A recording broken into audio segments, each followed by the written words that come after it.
1989 साली पालघरमध्ये लोकसभेची निवडणूक लढवण्यासाठी म्हणून आलो होतो।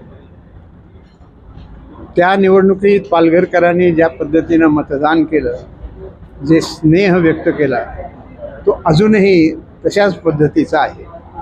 पक्षात थोडं इकडं तिकडं काही झालं असेल, परंतु नागरिकांचा जो स्नेह आहे आणि हा स्नेह आज मी ज्यावेळेला बोरिवलीहून पालघरपर्यंत लोकलने आलो 10 वाजताच्या, त्यावेळेला आणखीन लोकांनी व्यक्त केला की बाबा तुमच्यामुळे गाडी आली, तुमच्यामुळे गाडी, आणि म्हणून जीवनात केलेल्या कामाचं सार्थक झालं, सरकारने त्याच्यावरती शिक्का मारला असं त्याचा अर्थ आहे।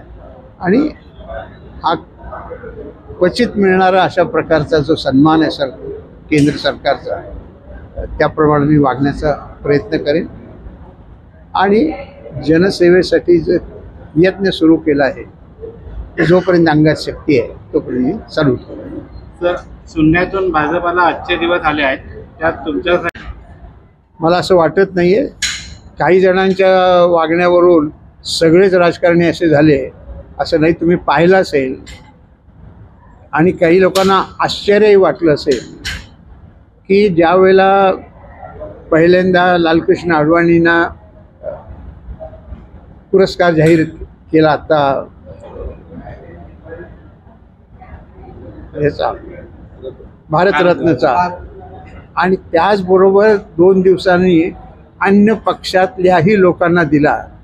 ह्याचा अर्थ असा आहे की जे गुणी लोक आहेत, ज्यांच्याशी अनुकरण करण्यासारखं काही आहे, अशांना सत्कार केलेला आहे।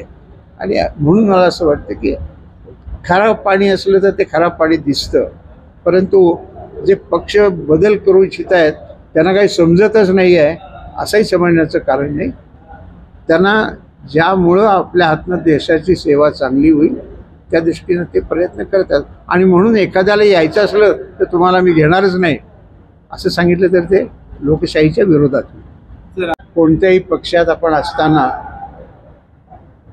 आपल्याला तिथं भविष्य नाही, किंवा जो पक्ष आहे तो देशापुढं असलेल्या किंवा राज्यापुढं असलेल्या समस्यांना पुरेसा पडत नाही, असं ज्या वेळेला पक्षातल्या कार्यकर्त्यांना वाटायला लागतं आणि त्यांच्यातल्या नेतृत्व करणाऱ्यांनाही वाटायला लागतं, त्यावेळेला अशा घटना घडतात। आणि महाराष्ट्राच्या इतिहासात हे अभूतपूर्व अशा प्रकारची घटना आहे। आणि निश्चितपणानं मला असं वाटते की याचा निर्णय घेणारा कोण, ज्यावेळेला लोकसभेची निवडणूक येईल त्यावेळेला मतदार त्याची निश्चितपणानं निर्णय घेतील।